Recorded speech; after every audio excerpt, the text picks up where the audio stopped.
Hello and welcome to your astrological vibrations for Thursday, September 12th, 2024 by Gaia Blooming. I am Mimi and our energy mantra for today is I nurture the present moment and I also nurture the divine unfolding.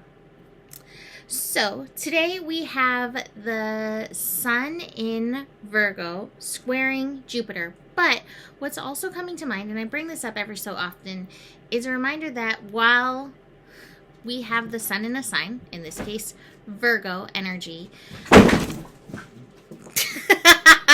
focused on reality. Thank you, Wolf. Wolf just knocked down a bunch of my art. So good at this. It's almost like they're connected into the primal, into the etheric, and just have that divine timing. So while we have the Sun in Virgo, we have the Earth in Pisces. And I posted it the other day, one of my favorite quotes from one of my favorite Rumi books, which is a reminder from Shams to Rumi that you need to work in the invisible just as much as you work in the visible. And I bring this up today because we have the Sun squaring Jupiter. And it's interesting because Sun in Virgo and Jupiter and Gemini, both Virgo and Jupiter can be very focused on reality and the present and what's here and now. Whereas Sagittarius and Pisces, the other mutable signs, can get a little more further out with that energy. And so we do have Pisces being utilized, activated by several planets and Earth in this case, as a reminder that what you're seeing in the current Earth play unfolding, the Earth stage unfolding,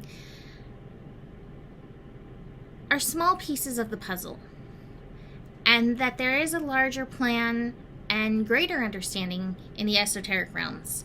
And we all have connection to that. We might not necessarily always have the conscious understanding of it, but we always have that connection.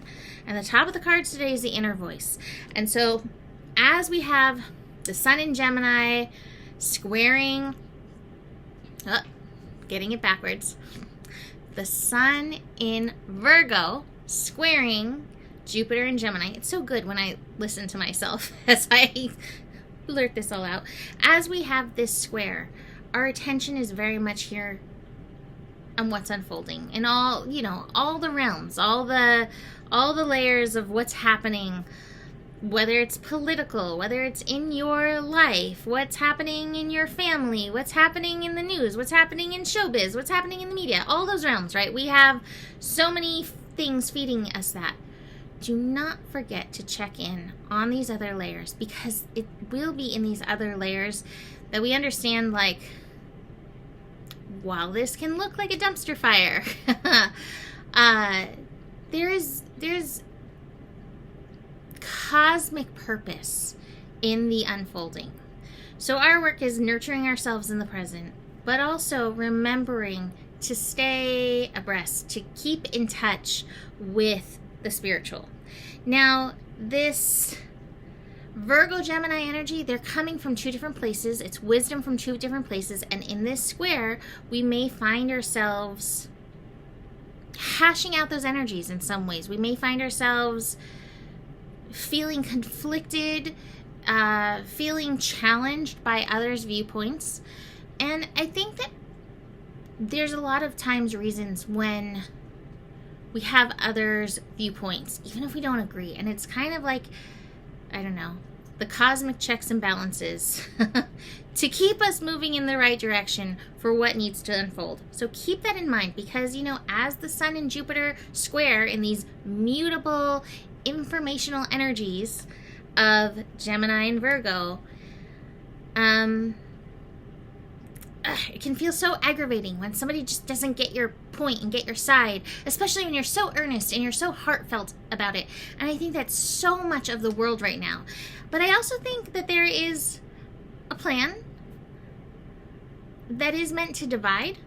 And I don't think that plan's the cosmic plan. I think that's a human plan to divide. And I think we need to remember that for the most part, many of us are just trying to do our best and and have the best unfoldment. And I think remembering that is important. I mean, there are the chaos monkeys out there as well, so there is that. But for the most part, I would say well over 75%, and probably much higher than that. 75 is a very safe number. People just want things to be okay, you know? And I think remembering that, and remembering the best of everybody is important. So, first we have that square. Then we have the moon in Capricorn meeting with Mars, Mercury, and Saturn.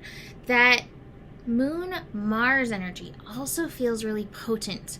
And to me, what came up with that energy, again, along with the square between the Sun and Jupiter, is our own incongruence, right? Where we make decisions like, I'm going to do this, and then we don't really follow through. Especially when it's a decision that's meant to like nurture ourselves, tend to ourselves, show up for ourselves. Today's a really good day. Like, am I being congruent with my decisions? Are my actions following my decisions? Am I walking my talk? Checking in with yourself. And I love that for the moon opposite Mars, which could get a little touchy. You might feel a little touchy, a little edgy about it. It also works with the moon connecting to Mercury. Really like honoring ourselves, honoring our physical, honoring this present experience by making decisions that support ourselves, and we can then show up for, you know, those decisions, take that action. Even the final connection of the day, again, feels in alignment with this energy, as we have the moon in Capricorn connecting to Saturn. And to me, this is like, okay, are you also listening, which doesn't always make sense in the present, but are you listening to that inner voice? Are you listening to Saturn and Pisces, your part in the divine unfolding? And sometimes it can go well against that conditioning, well against the shouldiness, well against the politics, right? So we're putting aside the conditioning, the politics, the shouldiness, the projections of others. Look at this pile. This is a pile of ick right here. Projections, conditioning, and politics. 2 7s in there too, which is really interesting. And you know, what I would say about the projections and the politics, you know, there's cords that connect us in. There's a lot of shouldiness. There is a lot of conditioning that can show up in this. And rather, this, the yin. This is where spirit, God, universe, source, all that is, divine love wants us to lean into. Our inner voice, honoring our intuition, leaning into allowing our feelings to move through and kind of show us where we're at, and nurturing ourselves and our creativity. The Empress card, the creativity in this deck, is a card of nurturing, motherly energy that we're meant to lean into to be able to shift away from this. Now, you might get caught up in the shouldiness of it all. You might get caught up in others' projections. In the politics specifically, the politics are really drawing right now.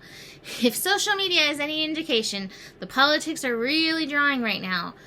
But this is a call to stay in your lane and honor you and trust your part in this great unfolding. Oh, speaking of trust, look at this card right here. Trust. Trusting your part in the great unfolding. Allow me, divine, to give you my deepest longing, trusting you to know exactly how to handle them. So, it's definitely interesting energies. Your work is congruency. Your work is equilibrium. Your work is aligning your decisions with your inner voice and then taking that aligned action. And as much as possible, showing up for yourself and noticing, you know, when we get pulled out to sea, as we do, when we get pulled into the fray, as we do, and then finding our way back to that soul congruency. I'm going to leave that there. We are swiftly moving into this eclipse season. If you would like to get an eclipse reading in, please reach out. There's still time to get you in before the eclipses begin on Tuesday. Or a general reading, reach out. Let's see how I can support you. If you're needing support emotionally, just need a little check-in, we have that available as well. Besides that, the better it gets, the better it gets. There's more than enough love in the world for you. You have the power, and remember who you are, because you, me, we, us, all of us here are the solution. Namaste.